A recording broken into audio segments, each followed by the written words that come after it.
Selamat berjumpa kembali, sahabat Eklaters. Senang bertemu kembali pada sesi kali ini, di mana kita akan membahas bagaimana kita menghasilkan action plan yang bisa berdampak, bermanfaat, baik bagi tim kita maupun bagi organisasi di mana kita bekerja. Kita akan menggunakan suatu tool untuk menghasilkan action plan yang efektif tersebut, dan tool itu bernama peta empati. Peta empati ini bermanfaat untuk memastikan kita memahami para stakeholders kita dengan melihat value proposition apa yang kira-kira akan bermanfaat bagi stakeholders kita. Kita ingin melihat apakah solusi yang kita hasilkan nantinya akan menambah nilai. Tentunya untuk kita bisa menambah nilai bagi para stakeholder kita mesti mengenali profil dari stakeholders kita. Kita lihat di sini ada dua objek ya, di sebelah kanan adalah profil pelanggan dan di sebelah kiri adalah nilai tambah solusi. Tentunya kita perlu mengenal aktivitas dari para stakeholders kita.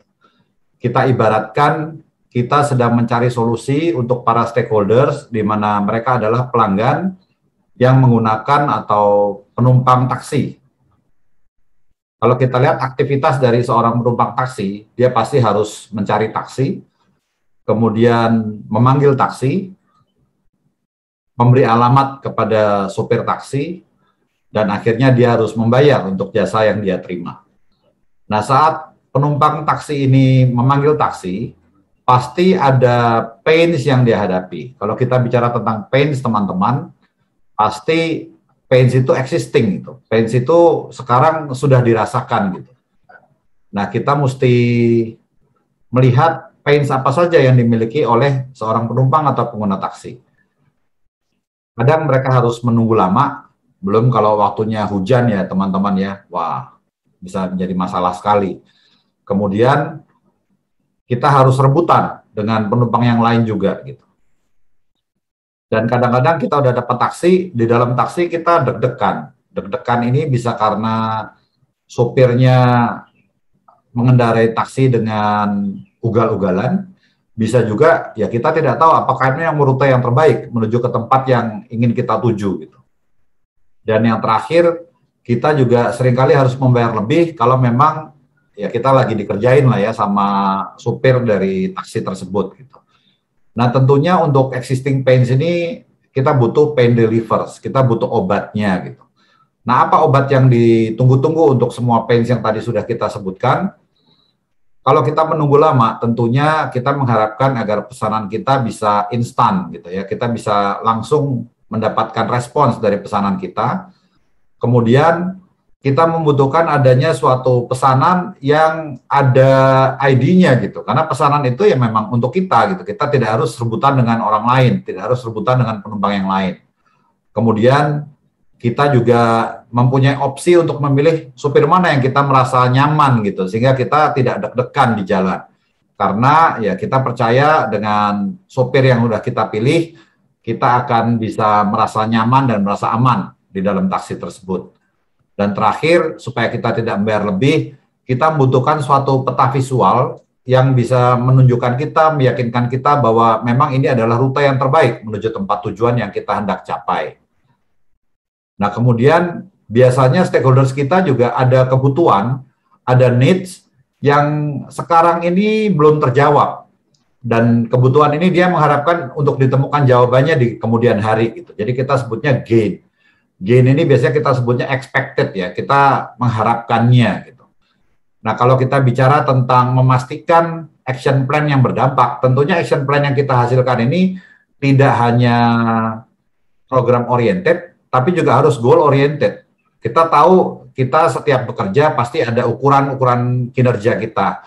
Nah, pada saat gain ini salah satu yang diharapkan oleh para stakeholders, bagaimana action plan yang akan dilakukan ini nantinya akan membantu dia untuk mencapai KPI dia gitu.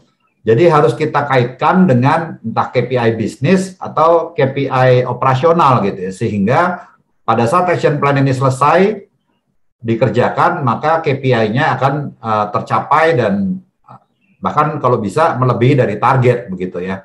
Nah, gains ini adalah tadi harapan gitu, bahwa ada suatu kebutuhan yang sekarang ini belum terpenuhi dan diharapkan bisa dipenuhi. Apa saja yang diharapkan dari seorang penumpang taksi? Dia mengharapkan untuk tiba di tempat tujuan tepat waktu.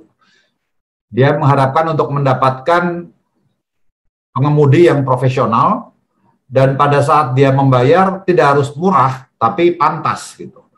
Dan kemudian ya mudah cara pembayarannya. Ini adalah gains yang diharapkan oleh seorang penumpang taksi.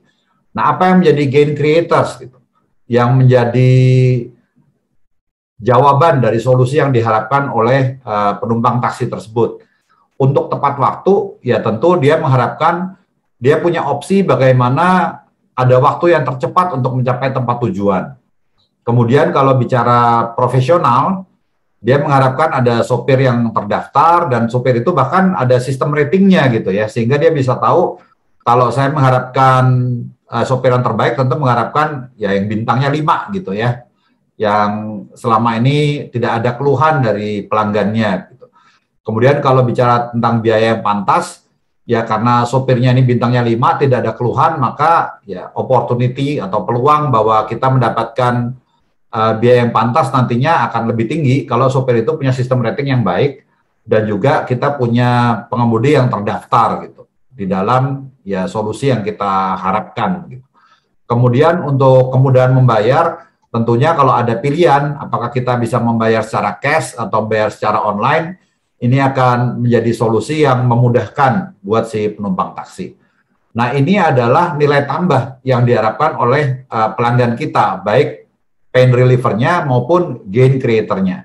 Nah, pada saat inilah kita harus mempertimbangkan semua aspek yang memang diharapkan oleh profil pelanggan kita. Selain itu juga akan memastikan bahwa apabila semuanya ini diterapkan, maka goal tadi akan tercapai.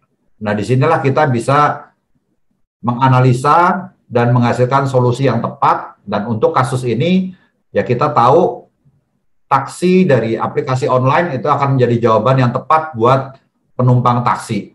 Inilah yang mungkin terjadi pada saat kita mempunyai gaya hidup yang terdistrupsi ya dengan adanya application online untuk taksi-taksi online yang sekarang manfaatnya sangat kita rasakan.